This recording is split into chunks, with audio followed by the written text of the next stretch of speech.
Everyone run! It's a non-infringing version of Godzilla, and Godzilla's with it! And so is... Oh, just a cute little Yeti. That Yeti just ate Godzilla! Welcome to GigaBash. That's one of the monsters we created to fight monsters. I'm Butcherson, aka I forgot to write something for this segment, and this is Mech Talk, the show where we destroy all monsters in a brawl? That doesn't sound right.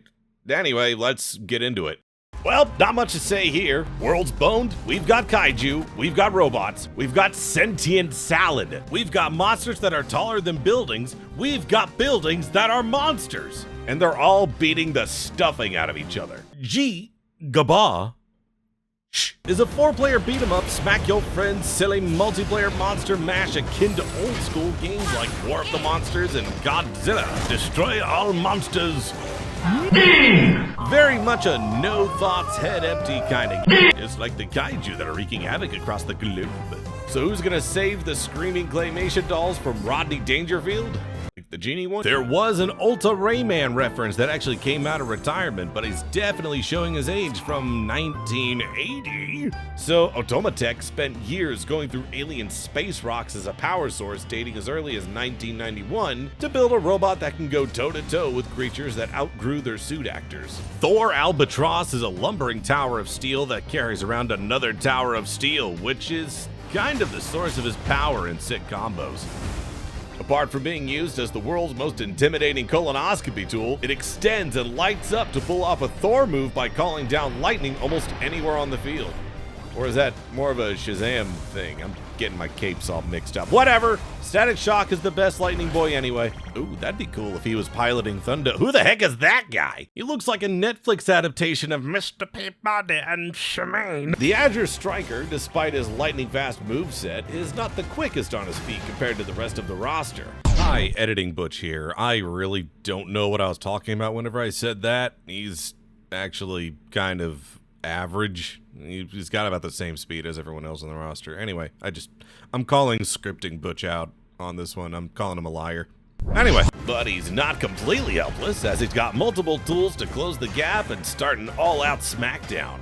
If played right, Thundatross is a solid powerhouse pick, but he's not the only giant robot in this fist fight, because guess what? In some strange twist of fate, there was a Godzilla DLC pack, and it includes MECHAJuras. But we're not covering that icon right now, because honestly, he needs his own video. He do be a little overpowered though. Skipping over the 3 DLC packs of Toho and Super Ryan characters, we finally get some original characters that are clearly heavily inspired by the TV show that uses Japanese footage of suited up heroes fighting bad guys that was bastardized by Saban. Big bad Beetlebugs. Rojack, or the Robot of Justice against Kaiju if you're not limited on time, is a mecha formed from other smaller robots that represents various other animals, such as the right head of King Ghidorah, the animatronic from Jurassic Park, and a zesty pineapple. Each piece and the assembled version are piloted by the Mighty Warriors, who have about as much team cohesion as a sports ball team that only wants to boost their stats. But here's the kicker. When each member of the team lands a hit on a monster, they get a huge morale boost and are the fastest, strongest Titan on the field. For about 10 seconds. But with a funny coming, you can get bigger. One of the game mechanics of GigaBash is being able to supersize your meal either by performing well in the match or by collecting little bubblegum orbs of Giga Energy. Not only does it give characters a visual upgrade, but it also provides a damage and defense boost. It also has invincibility frames on you, so it's best saved for a really clutch play if you care about those kinds of things.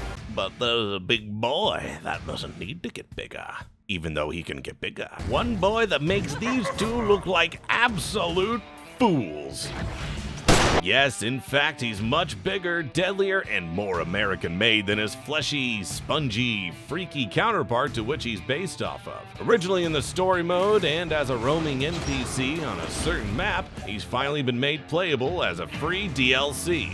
Ladies and gentlemen, it's Mech. Goddammit, get out of here! I told you I'd cover you later. MechaJuras, apart from sounding like MechaJuras, which would make for a very funny Passion of the Christ 3.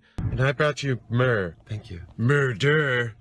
Judas. Was constructed to be a counter to the kaiju threat and was based heavily on the design of MechaJuras, to which that creature was supposedly manufactured around areas between 50 and 52. Editing Butch again, he's an alien. I don't know, a lot of the lore and skins for the Titans are locked behind playtime. He came in on a spaceship, there's an entire storyline about it. A lot of moves that MJ knows mimic PJ to a certain extent.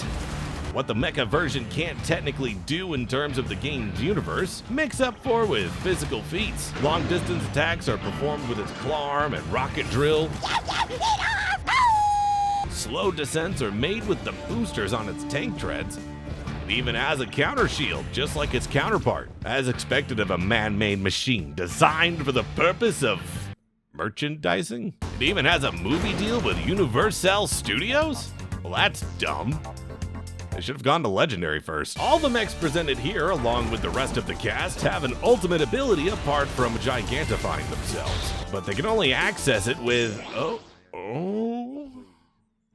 is that a...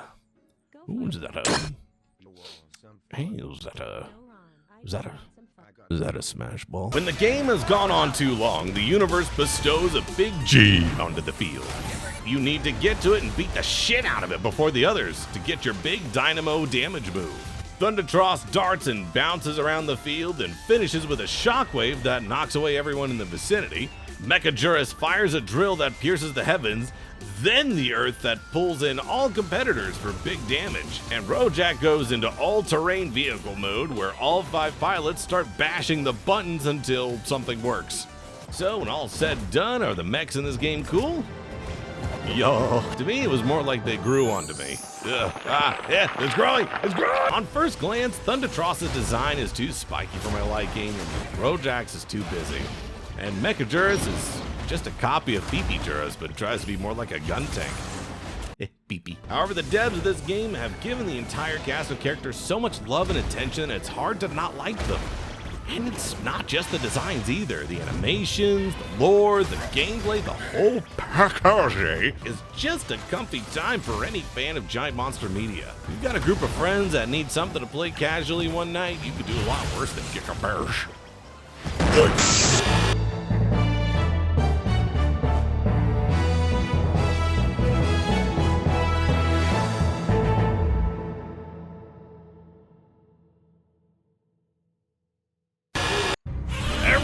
Run! It's a non-infringing version of Godzilla! And Godzilla's with it! And so is... Oh, just a cute little Yeti. That Yeti just ate Godzilla!